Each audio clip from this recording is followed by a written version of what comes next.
Welcome to the Color of Influence podcast, where you will hear conversations from influential people of color from around the world, from social media, and right here in your communities. These behind-the-scenes conversations will motivate you, inspire you, and encourage you. I am your host, Aisha Morgan, and let's meet today's guest. On today's episode, you guys will have a new host. Jamel is stepping into the hosting chair today, taking over with his friend Robert Pena in the guest chair. They are going to be talking all things mental health and the military, and you will find out what Mission 22 is and why they decided to join in on a challenge for the month of May. So without further ado, let's get into today's episode with your guest host, Jamel Hughes. All right, today I'm the special guest host of the Color Influence podcast.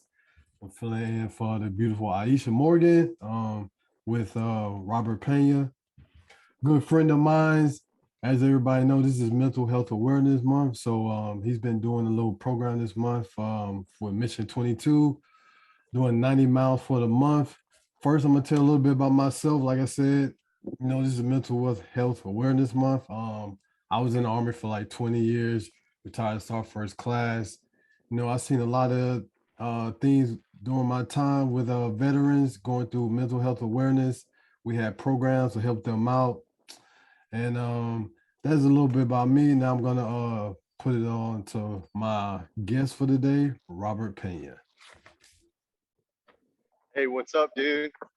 What's up, man? I was in the service for about, I did about 4 years active, 4 years National Guard. Okay. And, for those 8 years, only deployed once. This was back in 2003 to 2004 at the invasion of Iraq. Thank God I made it home in one piece, and so did a lot of my fellow brothers, but also had a few that didn't get a chance to make it, or they lost the battle here back home. Yeah. This Mission 22 it's more than just 90 miles. It's remembering those that I lost personally and bringing awareness out to the community. I feel it is, it's, and not so much from a military aspect, but we forget about this type of disease out there. I mean, there's kids 10, 12 years old committing suicide because of whatever their life is, kind of whatever they're taking on. There's so much negativity in this world. There's so much putting you down, or social media too is also having a huge effect on how we think what life should be. And our youth are the ones that are seeing a lot. They're taking a lot.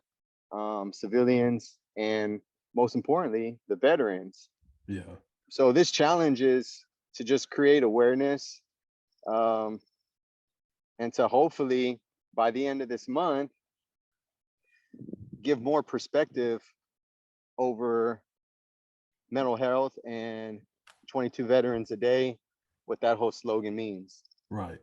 I was looking up some stats the other day. Like, I didn't know that 20 veterans die from suicide per day. Like 20 veterans, like each day, 20 veterans die from a type of suicide because of mental health. And you said you was in Iraq, right? Yeah. And you just did one deployment or two? One. You just did one. How did you stay for a year or? We were there for about 15 months. 15 months? A little over a year. Okay, yeah, I did 3 tours out there. My last tour was 15 months. Based on the mission that you did, do you think it kind of affected you because you was away from your family? When we first went out there in Iraq, I know me, I was away from my family for the first time. At the time I was married, so I had to deal with that, issues back home and stuff like that. So how did you deal with that as far as being away?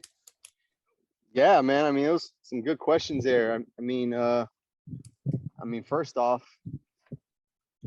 let's see, I was 19, Okay. deployed. My 20th birthday was spent over there. Oh, I mean, you know, I wasn't in any relationship. I didn't have any kids, but okay. you know, I'll never forget that flight uh, in the Middle East. I mean, it was the Right. longest flight, but the stewardess there were some of the most amazing people I've ever met. They went above and beyond for us on the plane. We had some really good food. I mean, we were like first class in there. Yeah, And yeah, then yeah. getting to Kuwait and staging was a reality check, because you're like, oh wow, I'm not in Texas no more. I'm in the desert. It's Yeah. 110 degrees out here. I mean, it's hot. You walk from, I mean, not even 10 yards and you're just drenched in sweat. Yeah, yeah. And being away from the family was rough, because at the time I was there, I mean, your only means of communication was writing, but we didn't have time to write our first 3 months. Yeah. We didn't even have any a secured place to stay. We were just staying in half shelter, Yeah. tents. I mean, you know, foxholes, all that stuff. Like whatever building we got into, and we felt like we can use it as shelter for Right. whatever it is, a week, 2 weeks, we did it. And Because it wasn't so. when you went Go out ahead. there, it was just started, right? So it wasn't really established yet, right? When you had went out Yeah. there. When we came in, we were behind the Marines, and I believe Third ID, which was in from Georgia, Right. and they actually pushed all the way to Baghdad. So when we came in behind them, I mean, from Kuwait all the way to Baghdad, I mean, we didn't really see much contact. It was when we left Baghdad going up north Yeah. to Grid is where we saw a little more. So, you know, it was one of those wars where, you know, you go out, people fire a few shots, and then they leave, they run. Right, You know, right. it wasn't like some of the stuff I heard in Afghanistan, where they're there until, you know, someone's Yeah. gonna take some hits. Yeah. So, you know, I'm just blessed that I did experience a lot, but there's others that have experienced worse than what I Right. did. And I mean, you know, a lot of stuff that I was around that I saw, you know, some stuff did bother. It did mess me up. And I think I had that survivor's guilt for almost 6 years. I felt like, why was I the lucky one to make it? You know, because I lost about 5 good people over there that I knew personally, that I used to party with when I was at Hood. I Yeah. mean, I knew their wives, their husbands. Like I knew these people, and they were great people. And for like 6 years, when I came back, I dealt with that. And it was depressing, man. Like I felt like, why did I make it back? You know, why didn't I? And for a long time, I just asked that question until it probably was, you know, recently, maybe like 2012, 2013, when I finally decided to, you know, go talk to somebody and Yeah. understand that these talks aren't about like, all right, dude, you're messed up, dude. Like, oh, we're gonna give you some medicine. It's not that. It's Oh, more of an outlet. It's more of a way of expressing everything that you've been going through. Because a lot of times, ex-military servicemen, servicewomen, they hold it in, or their yeah. pride they got so much damn pride, they don't want anybody to know. But you have to open up at one point or another. And it's not that you're not like, I'm not going to sit here and try to tell you all these things just to make me sound like a badass, but I'm going to tell you my experience. And who knows, maybe you've been into a somewhat similar experience, and it's something that we can talk and relate to. Yeah. And I highly recommend veterans to take advantage of the VA. That's why the VA is there. The VA is there for a reason. And that's Yeah. another issue that we have, is we don't have enough veterans in there taking advantage of those services. Yeah. Now you mentioned like where you were saying that, you know, a lot of people have pride as far as like going to seek help. Do you because I know me, like the same thing. I went down there 3 times. I really wasn't into like, you know, in the action like type probably you were, because I was combat support. But I know a couple people that did, and you know, I know when, because the role that I was in, you know, I had to help a lot of my soldiers going through, because they was going through like divorces out there, you know, financially, you know, their wives taking either all their money, they come back zero, something like that. And then, you know, coming back with the reintegration of being separated, that was kind of a big a turnover. To be patient, let everything, you know, play itself out. And a lot of people couldn't handle that. You know, I had to tell a couple of my soldiers like, hey, you know, there's help for you. You just have to be, you have to let me know or let somebody know. But a lot of people didn't want to do that because of their pride. And then they end up Yep. just more spiraling out until they get to that point where they really need help. And then we have to at least force them. Do you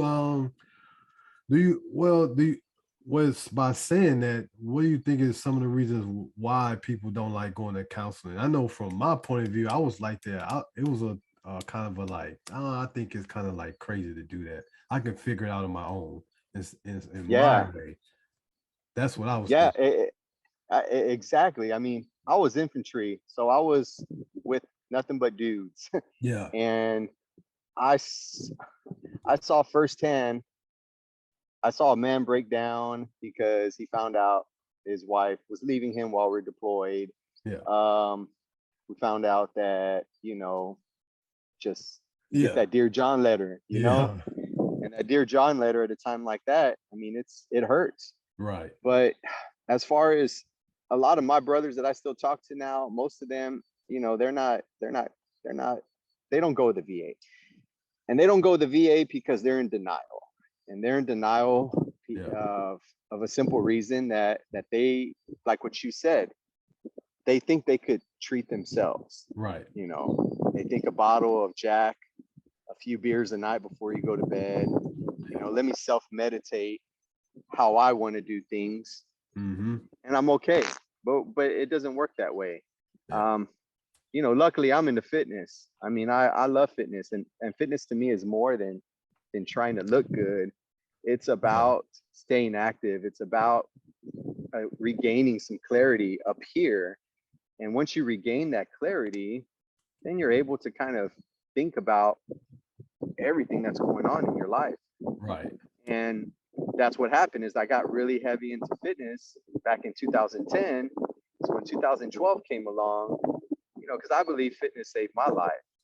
And I've had my ups and downs still with dealing with depression since then, but it wasn't anywhere as bad from 2004 to 2010. And I feel to this day, fitness is my outlet. It's something that I do just to kind of take my mind off of stuff. But Yeah. I also speak to a professional, therapist about stuff that I go through on a daily basis because it Right. never goes away. I No. mean, we can cover it up, we can move on from things. And whether you saw combat or not, I tell a lot of veterans the fact that you left for X amount of months or for a year, over a year, and you had no family. I mean, it's a shock to what you're used to.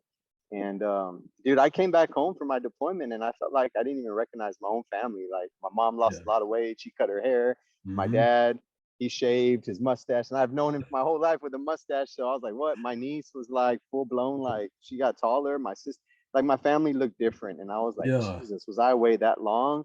And that stuck with me too. But I mean, all I can all I can like all I can say to veterans out there listening in is just go get the help, man. It's there.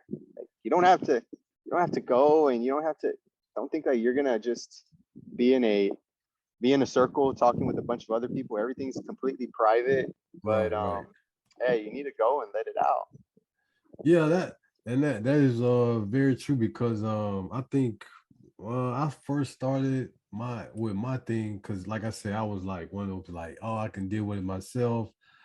Um I just figure it out as long as while I'm doing my job. So I know I think I started going, My first one is 2017 because I was kind of depressed because I was on recruiting duty, and then I went to Seattle. So when I went to Seattle, I was away from my family. I didn't really have nobody out there, so I was kind of like down. My friends that are in the military, nobody was out there. Because that was like the first time like I really didn't really like get out and get to know people, or like I didn't really have nobody to talk to in the sense unless it was on the phone.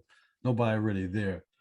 So I ended up going to see a counselor because I was going through some things with the recruiting. Then I was just down.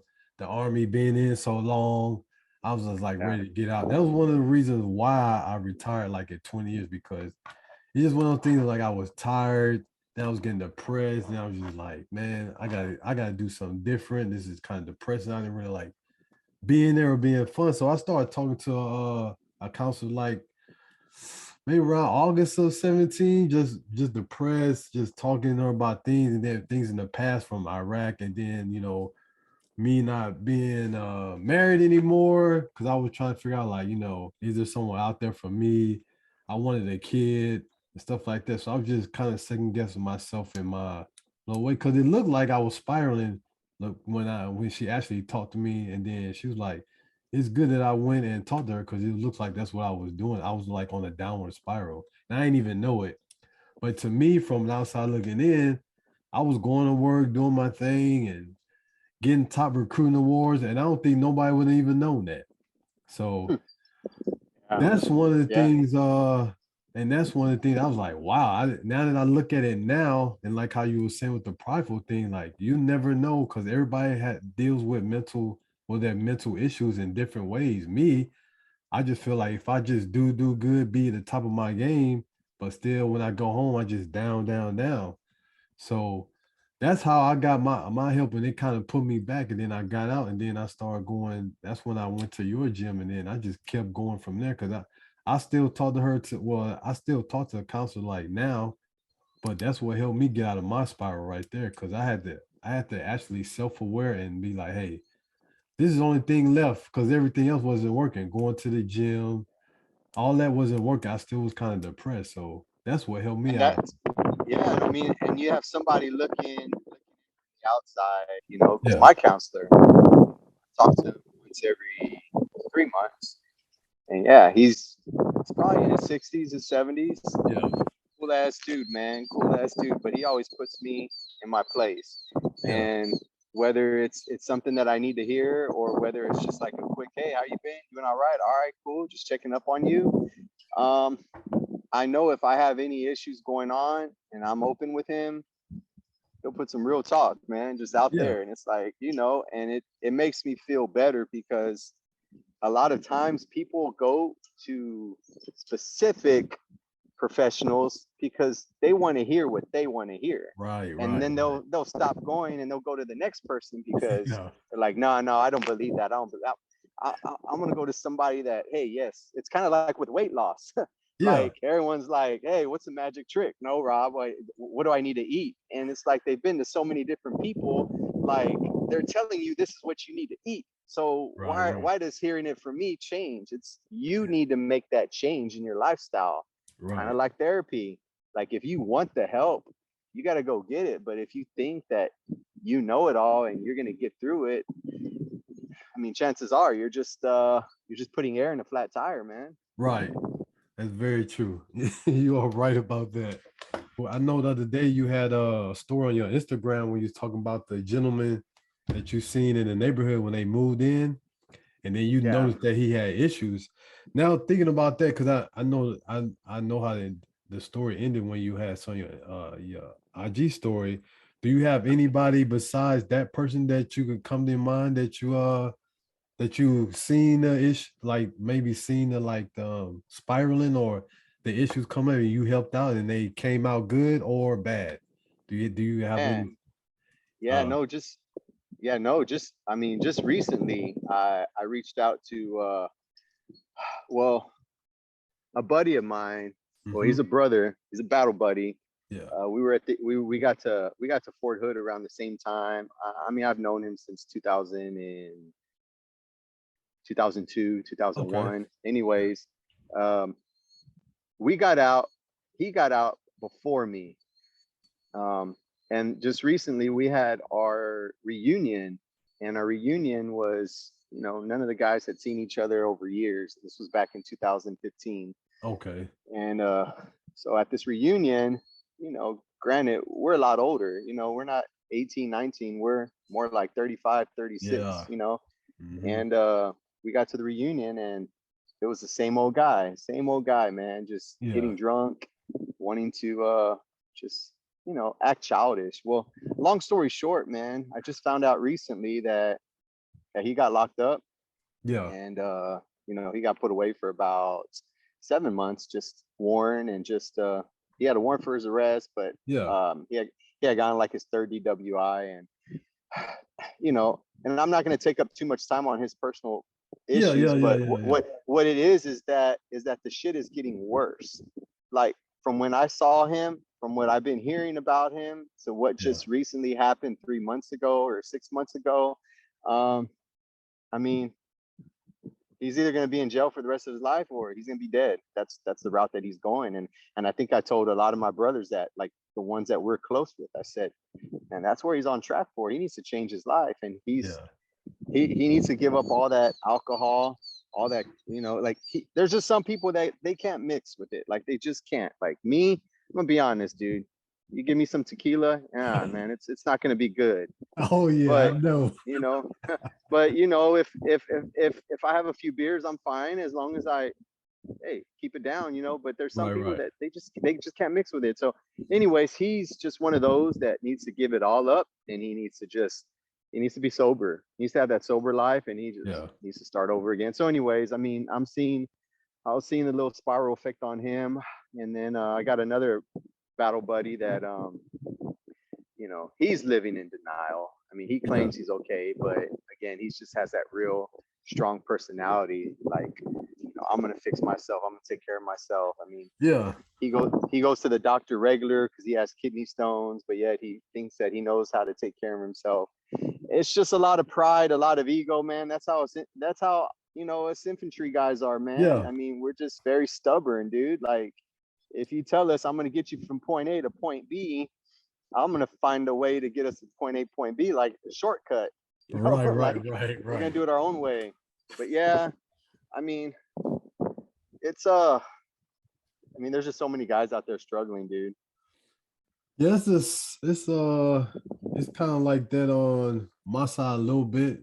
Some of them are actually doing well, some not, but some of them, I know this one guy, he's almost the same way. He DUI, he just got another one, and then he just got a domestic violence too. And I had to talk to him, like, it happened like a month ago. I'm like, dude, you got another one?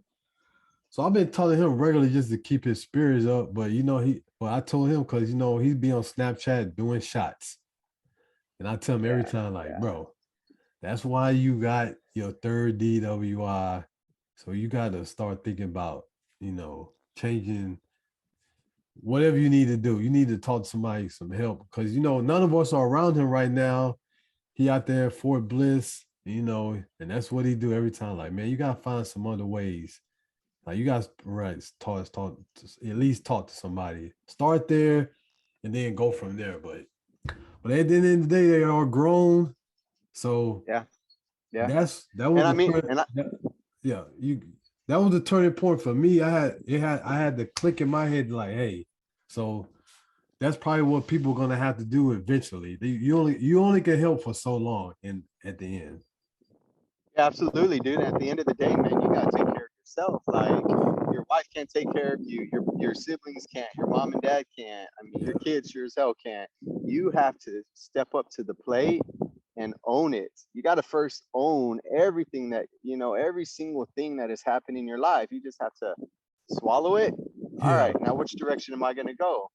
And I think the reason why I chose this challenge for this month was not so much just mental health wellness, but yes, it had to do with that. But more so, it was about maybe impacting those 1, 2, 3 people. I mean, if I could at least get one person to just take in this challenge, I mean, who knows what doors it opens up for them later on. I mean, I have Right. messages from other people telling me, man, hey, I've been on top of this since you started. I haven't done nothing for the past 15, 20 years, Yeah. and to me, it's life changing, man.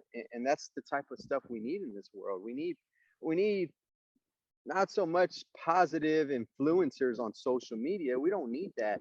We Yeah. need leaders. We need leaders out there, walk the walk, talk the talk, Yeah. but they're doing it with intention of being good, of being the best version of themselves, not doing it because I want to Yeah. try to get X amount of likes on social media or followers or whatever. And that's it's just the world we live in now. But I just, I want to really just work on changing as many people as I can, whether it's a physical change, whether it's Yeah. a emotional change, mental change. And yeah, dude, that's kind of like where I stand ever since I've known you. I mean, I was that way with my business, but I've Yeah. always been passionate with fitness. I've been passionate of helping those that, want to be the best versions of themselves. But Yeah. I'm also very hard, very upfront because I want to be honest. I don't want to just give you a bag of cookies and say, "Oh yeah, you can eat these. You'll be okay." Like, no, Yeah. you can't eat that crap. Like, you're not going to be okay. Or, if you half-ass the workout, you half-assed it. Like, just FYI, you could have done better. And I'm not going to tell you like, "Oh, good job. Yeah, that was great." Yeah. What brought you to Mission 22, and are you an ambassador, or just how did it happen where brought you to Mission 22? What brought that upon you as far as the Um, process for it? yeah, no. So I stumbled across a website. Okay.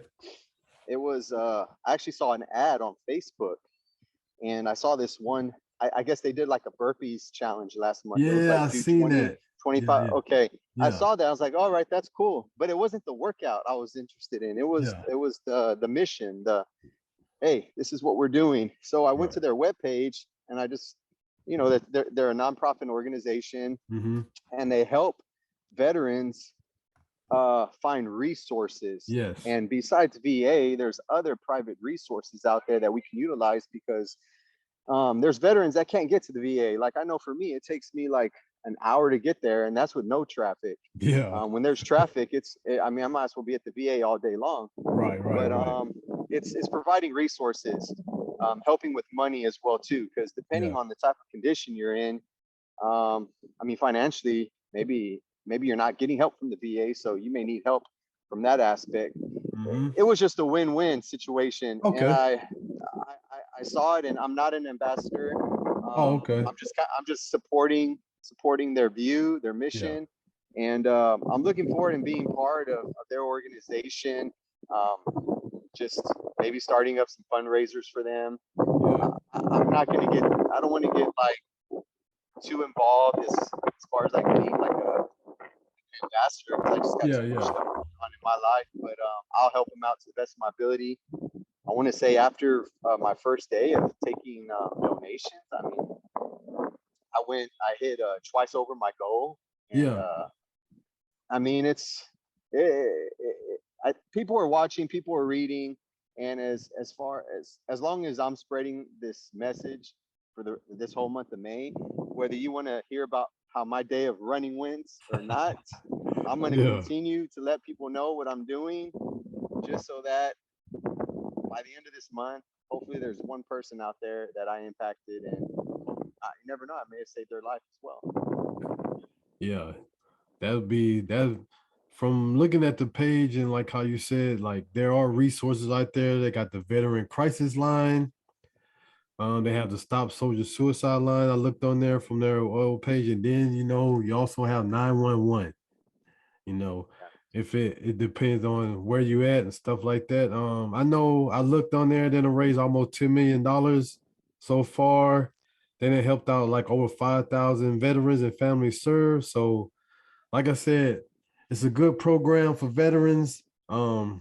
It's a great way how they try to help out as far as like burpee challenges, push-ups, the walkathon. So it's great to have powerful messages on there too. So You can go on Mission 22 at Mission 22 on IG. Like I said, you have Rob Pena. He's a fitness guy. Does it all. You go RP Athletic. It was nice having you, bro. Great talk. Man, thanks for having me. And then all right, and then peace out, man. Thanks for letting me for joining us.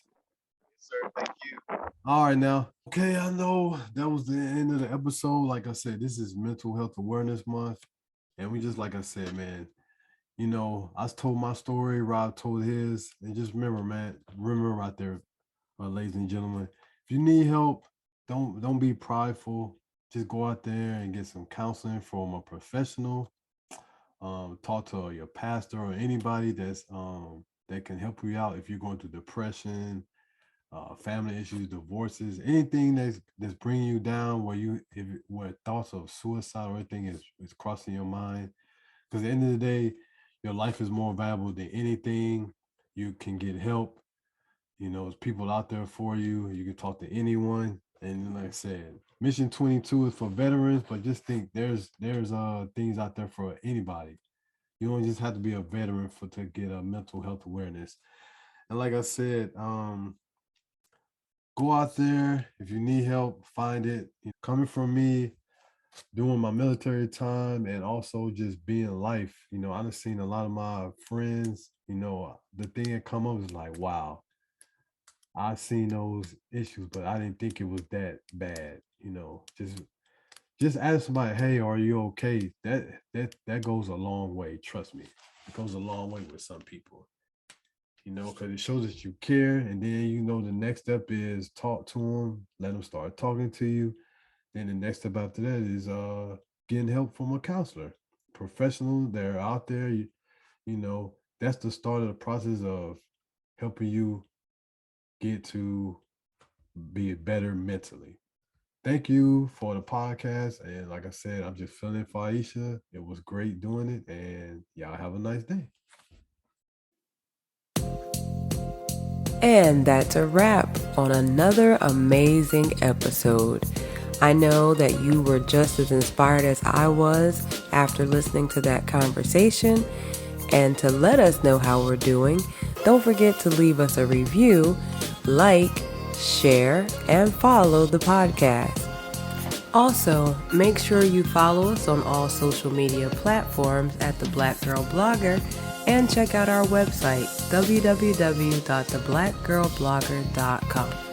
And the most important step, make sure you share the podcast with someone you know and tell them to share it with someone they know. And if you know someone who has an amazing story to tell, or if you yourself would love to tell your story, leave us a message on our website or any of our social media platforms so we can reach out to you and have you on the podcast. Until next time, peace out.